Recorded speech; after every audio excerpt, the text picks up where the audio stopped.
This is Joe Martinez, the UFC it's not play-by-play, sorry, in-ring announcer, kicking ass. Joe, Perth, Australia was a thing of beauty, and I'm talking about, obviously the whole show.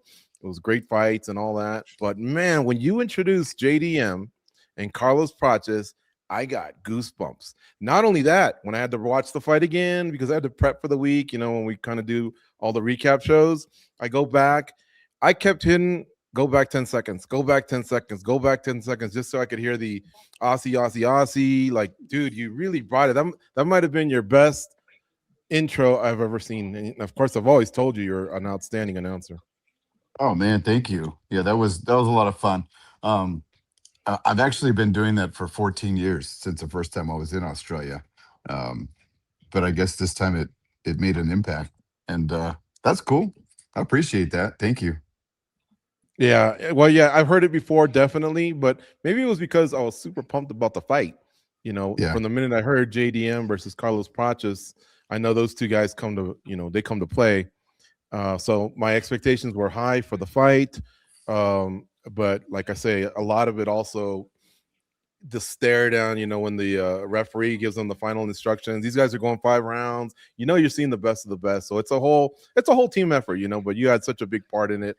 I had to tell you that, not just over text. I figured it had been a long time since we caught up. So yeah.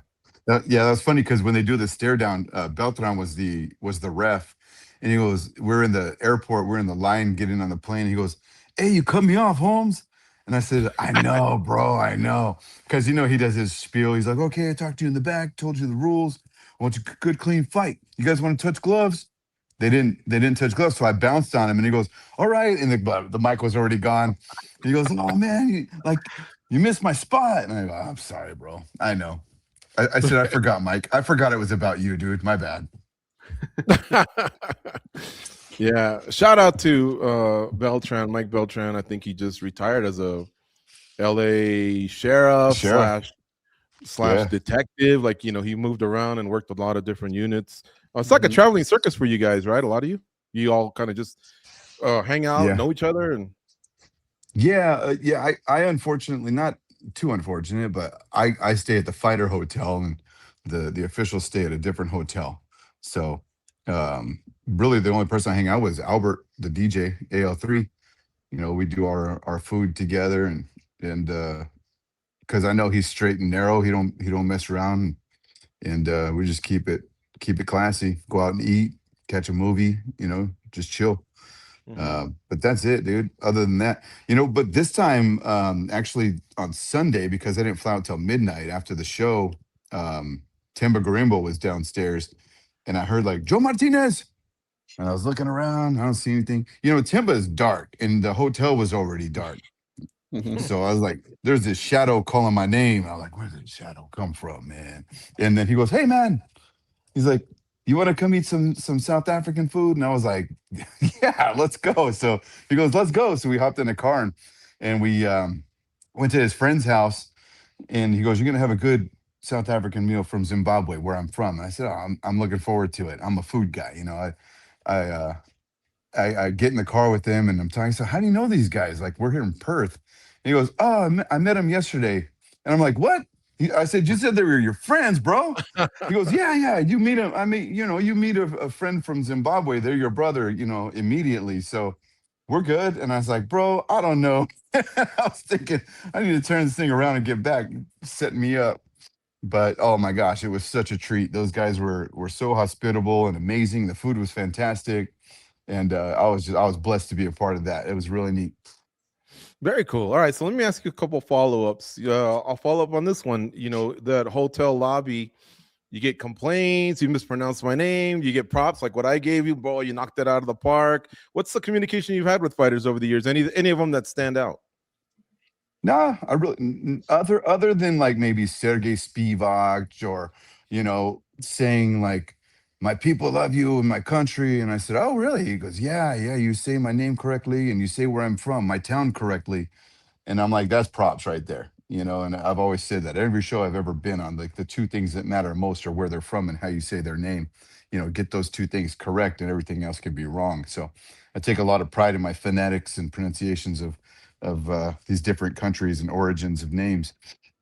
So that was quite the praise that I received, that I was very appreciative of. Hmm. And then the follow But up on South African food is how would you rate that cuisine pretty high? Like, is that something you're going to look for in Vegas? What would you eat that night?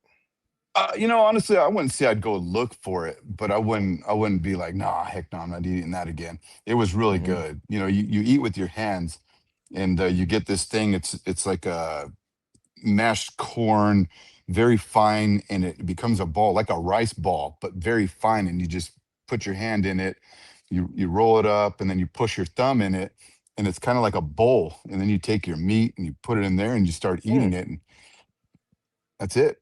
I mean, it's pretty cool. I had lamb, chicken, and beef. So they gave Nice. me the three favorites, I guess, of the culture. I've It was never good. driven by anything that said South African food, but I'll keep an eye on Zimbabwe and South African foods. I'm a meat guy, so might have to try that someday. Joe Martinez Yeah. joining us here on MMA Junkie Radio. Goes, what do you have for Joe Martinez? Joe, so I've always been curious when I ask these questions, I try and put myself in your shoes. And I'm kind of one of those guys that's always just thinking of the next thing. Do you ever get curious about what it would be like to change something up? Because I know so many people love what you do already, but sometimes when you do the same thing over and over, you kind of just bore yourself out. Mhm. Do you ever get that? Like, do you ever kind of go, man, I wish maybe I could try this, but I don't want to disappoint people, that sort of thing?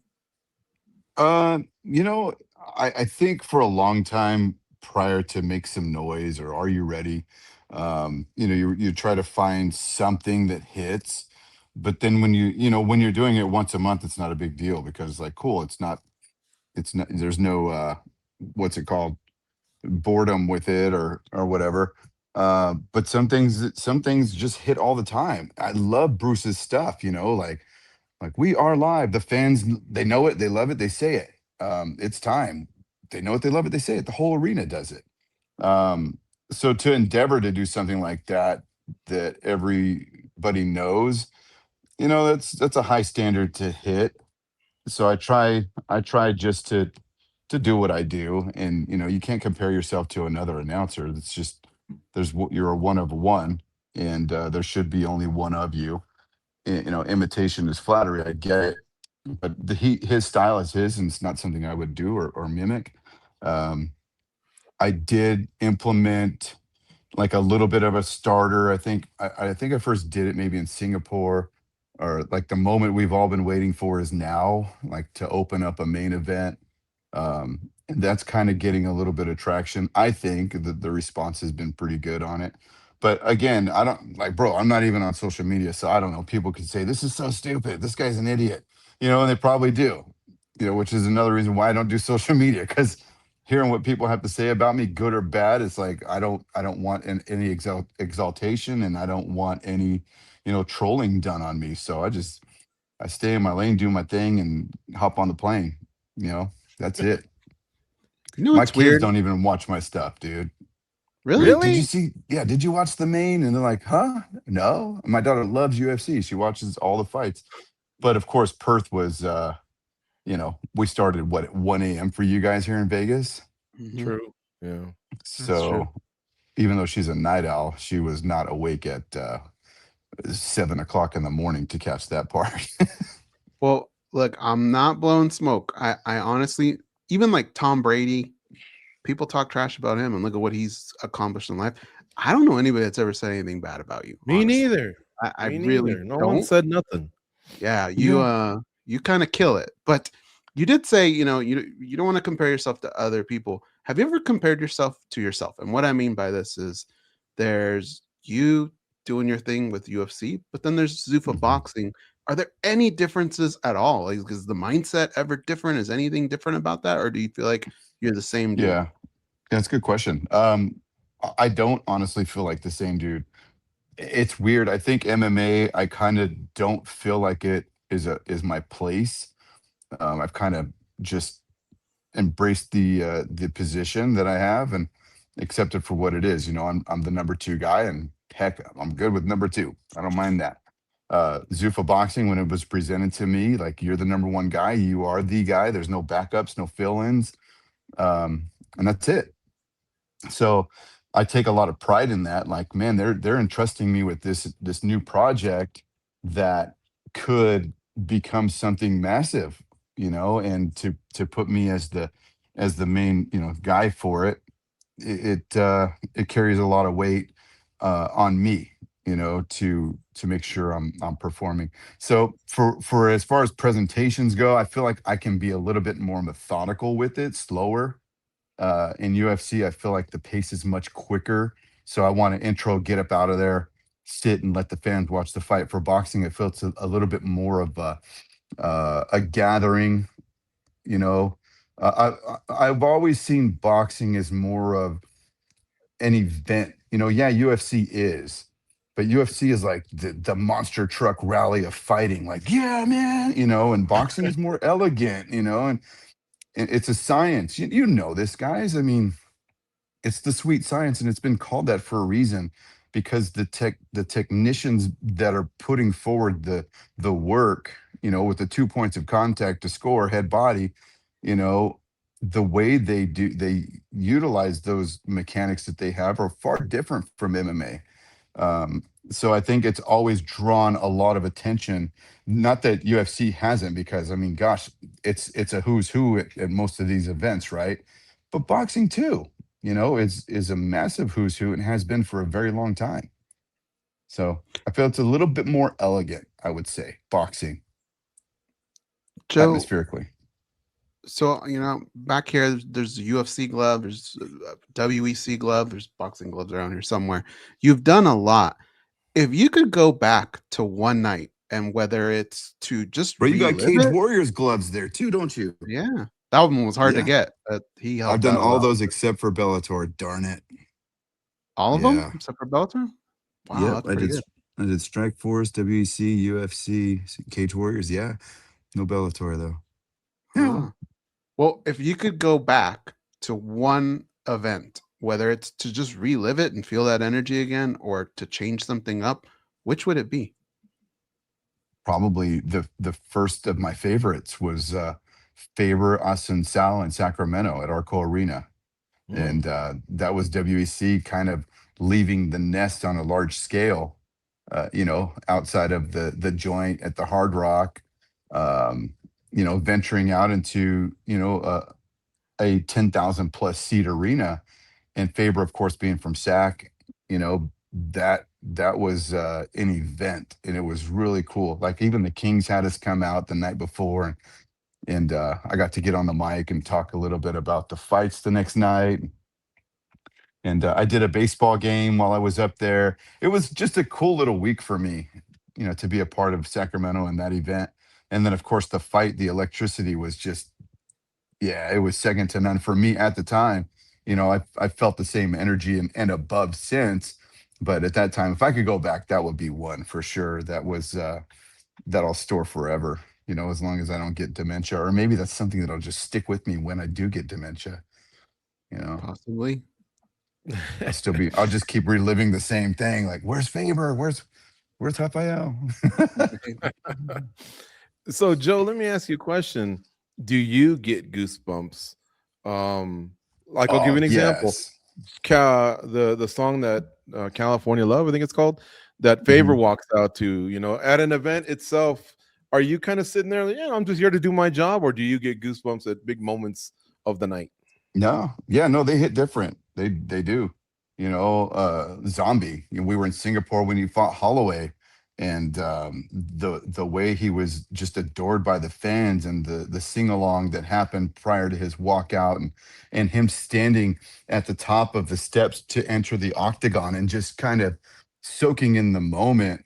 I was present in that moment. I was soaking that in too, because I'm like just looking around like this is incredible. And I was like, thank God I get to be a part of this. Like, thank you, Lord. To you the glory, of course, that you allow me to be a part of something so amazing, in the chronicles of UFC. And I know there's been tons of great big events in UFC history, but for me, man, I mean, they're far between. There haven't been a whole bunch for me. I don't get the numbered events, large arena stuff, not very frequently. But that was one I definitely have cataloged and think back to. It's really cool. I love when fans are a part of it. It just Mhm. makes the atmosphere so much better. And of course JDM walking out in Perth, is at home, and just the roars, and people are like, man, that was so cool, your main event. I'm like, dude, I could have mumbled and said Perth 12 times and they would have lost their mind. Or Jack Madalena's, Della Madalena 7 times and they would have, it didn't matter. I could have done anything and they would have gone crazy.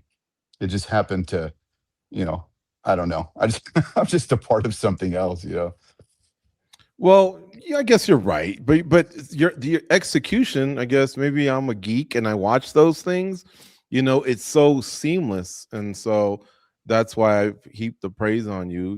Of course, Yeah. yeah, the main event by then everyone's really, really jacked up and ready to go. But I still think there's a little bit of a connection, and that's why you are there to do that job. And they don't ask me to do it, right? I couldn't go out there and do that, but yeah, you did, and you lifted everyone in that moment, and then those guys delivered a great fight, not for Perth, Australia, where JDM's Right. from, but protest. And in fact, I wanted to ask you, when you do get an event, do you look at the roster and then just go, oh man, that's a great fight? Like, how much of a fight geek are you? Like, are you up to date on all of them and all that stuff? And do you geek out on great main events like that one?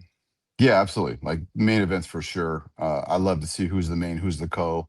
I see the bangers, the potential for the bangers, and then the unexpected ones that turn out to be, phenomenal fights.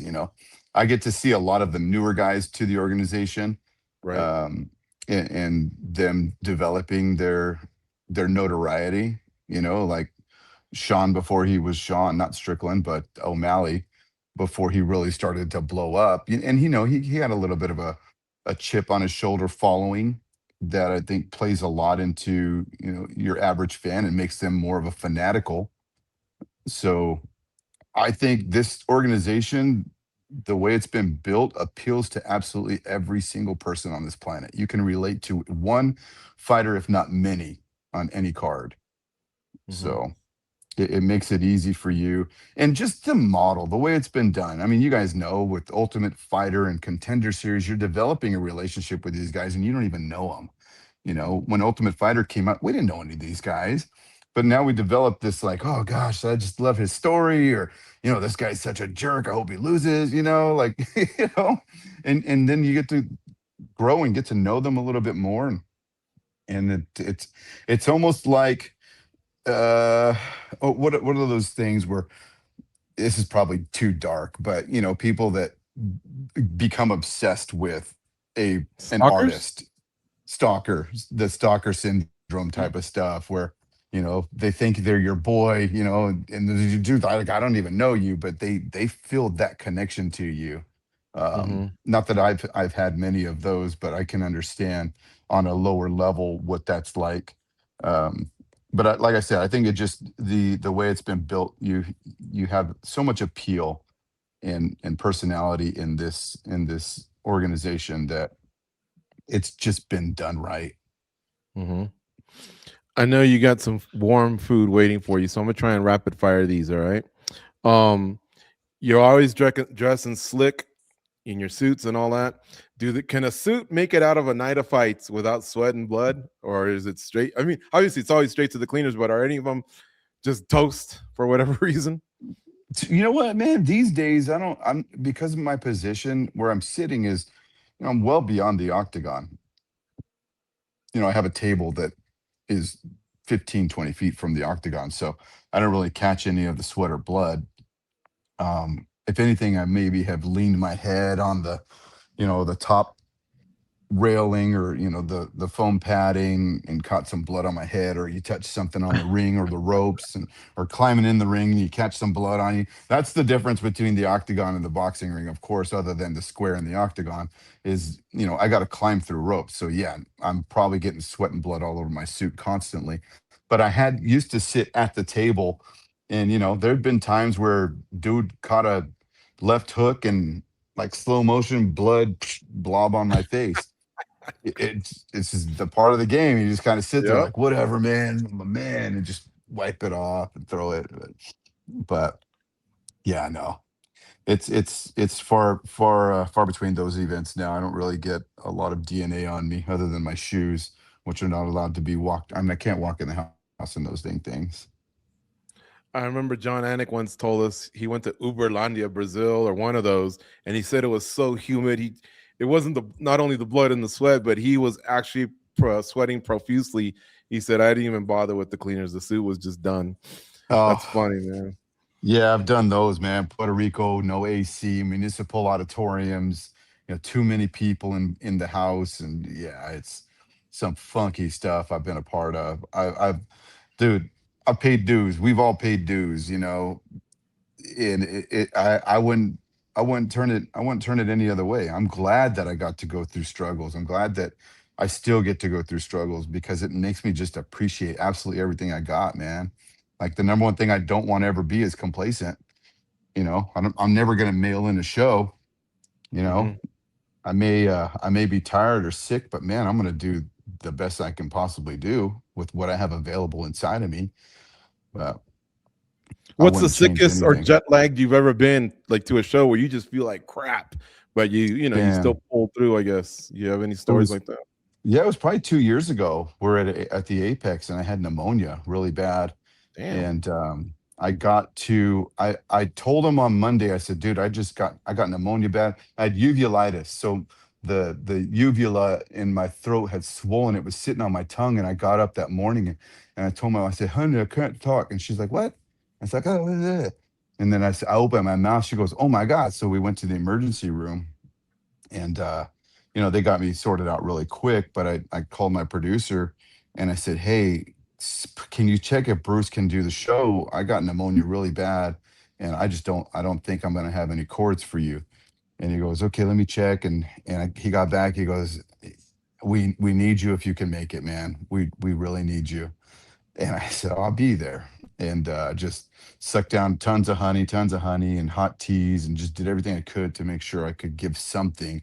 And when I got there, they said, "Hey, we have you potted up loud, so you don't have to yell. Just give us what you got, Yeah. and you don't have to overdo it." And I said, "Okay." So I pushed through, and we're just the fight before the co-main. I go, "Oh God, I'm gonna throw up," and I go to the back, and I'm just throwing up. And Damn. my audio guy Ryan, I go, "Hey, tell me when the fight's over," and I'm throwing up, and he goes, "Oh shoot, it's over," and I'm like, "Oh God." So I run back out there, and I grab my card, I put the time. It was an early finish. I put the time down, and I get in the octagon, and literally nothing. I'm like, "You winner," at this time, whatever. And I got out of the octagon, and I said, I go to my producer. I said, "I can't go. I'm done." And he goes, Are you 100% done?" I said, "Did you just hear that, man? I'm done." And he goes, "All right, help Charlie Arnold, the girl who does, some of the sideline stuff. Can you help her with the co-main event?" So I gave her the card and said, "Here, do this, da, da, da." And she goes up and does it. And then I'm sitting there, and I'm actually in tears because I was embarrassed. It was a very humbling moment for me, Hmm. um, because I showed up and I couldn't give my best, and I felt like I don't deserve this. Like the demons that were lying. The devil was working on me hard, and I'm like, "Forget it, man." I just chugged a hot tea and a honey. I started working the throat, like the little straw thing, trying to get my vocal cords to operate. And I go, "That's it. I'm going. I'm doing the main. I'm doing the main." And I call my producer up. I said, "I'm doing the main." He goes, "You sure?" "I'm doing the main. I'm doing the main." And I hop in there and I do it, and then and praise God, I got through it, and and that was cool. And they came out, and I was so embarrassed. And my producer goes, "Thank you so much. Just I knew what you were dealing with coming in, but that you even showed up today, we're so grateful." And I'm thinking like, these guys are gonna can me. I suck, you know. And then of course it was big news because it was like Charlie Arnold becomes the first female octagon announcer, and I was like, in UFC history. And I'm like, man, I'm in the back dying, and these guys could kill. Joe Martinez fell ill, and Charlie Arnold makes her debut. And it was nothing about me that I'm dead. I was like, I told those guys on media, I was like, I appreciate you guys, not making a big deal about what was going on with me, because I was embarrassed. So You're a savage, man. Pneumonia, and you still got out there and did it.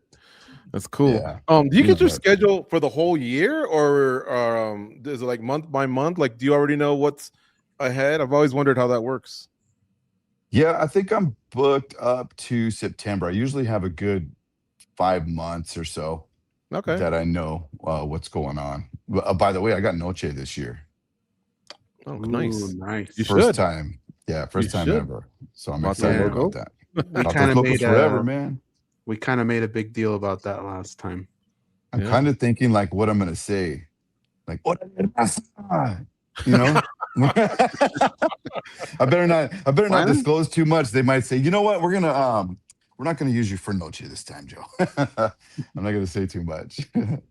I was gonna ask you, what's the worst fear an announcer has? You might have just answered it. I guess pneumonia, the vocal cords, but I thought maybe is it having a Steve Harvey moment? Like, what is? I mean, you're a veteran, man. You've done baseball, you've done all the combat sports, but still, is there one thing that I guess all announcers just fear? Getting it wrong. I would say not being able to perform to your standards is one. Number two is doing something wrong, and I've experienced this. I know Bruce has experienced it. It happened to him in Seattle. It's happened to me, WEC in New Mexico, where they give you the wrong winner and you go up there and you say it. And, even when we did WEC, it was Banuelos was fighting, and I can't remember who he fought, but the scores read as a draw. And I'm over the guy's shoulder. I said, this fight is not a draw. And he goes, yes, it is. And I get up there and they count me in, and I say scores, and I said this fight is a draw. And I get out of the cage, WC cage, and I go back down there, and I said, look at your scores, they're wrong. And they look at him and they go, oh shoot. And I'm on the mic, and I tell my director in the truck, and I said, I gotta go back in and do this again because the scores were wrong. Banuelos won. And so we did. And of course, when that happens, I'm the guy that looks like the idiot. Because I'm the one that read the wrong scores. So those are embarrassing moments that, you just got to wear it. And I felt terrible when that happened to Bruce, because I know exactly what happened. They gave him the wrong scores, and he read the wrong winner, and they had to come back and reset and do it all over again on live television. There are no do-overs on live television. So when you have to do it, something's wrong. So I would say those two things: getting something wrong and not being able to perform to your abilities. I know you don't want to pick one city over the next, but do you have a favorite city where there was just a strong connection with the fans that you just enjoyed? Shanghai was super cool for me last year. Okay. Yeah, I enjoyed Shanghai. Perth was cool. I often get the dudes that, when it was Fox, I'd be walking by to go to the restroom during the show, and they're like, Jay Glazer. I'm like, dude, I'm not Jay Glazer. Stop. And this time in Perth, there was one guy, he was drunk out of his mind. And he goes, Bruce Buffer. And someone else, where's Bruce? And I'm like, he's over there. He's signing autographs up in the concourse. Just quit being a turd. That's why I hate social media. I hate people, like I'm already dealing with all this stuff already. I got to hear you knuckleheads chirping in the background, and we do hear what you guys say, if you're speaking stupid stuff, and I don't have very thick skin with that, and the words that come out of my mouth in response sometimes aren't pleasant. And the guy kept saying it, and I said, shut up. I'm not Bruce. If you want Bruce, text him, Instagram him, do something. And they go, no, take a picture with me. And I'm like, we're not cool. Like, what you're doing is stupid. We're not cool. Right on, man. All right, Joe, listen, it's a privilege. I could talk to you all day. It's been a long time, but why don't we let you get to smashing that lunch? Hopefully we can get to catch up again soon. I got a few other things I've always wanted to ask you, but that way the fans can anticipate a part 2 with Joe Martinez soon. Let's go. That cool? Yeah. So you All guys right, gonna all go to? right. Are you gonna go check out some boxing this weekend or what? Well, I'm in Peru. Goes is in Vegas. Okay. But I'll be watching. You know me. I'll be watching. I love all the sports. I love the combat sports. But Yeah, solid card. yeah. But thank you so much for jumping on with us here on MMA Junkie Radio. Like I said, it's been a long time, but man, we really appreciate what you do and what you've done. And again, thank you for facilitating this. Yeah, I've always appreciated you guys, man, and just getting to know you in person's been cool too. And I remember meeting you, before at Extreme Couture. Yeah. That one Monday was really it was incredible. And there's a story behind all that goes hand in hand with what happened that day beyond you and I just seeing each other. That I'll share with you someday. It was really cool. Okay. Well, we look forward to it. Again, we'll talk to you soon, and maybe we'll go smash Roberto's together, in the near future. Hey, let's go. All right. Take care, buddy. See ya. See you guys.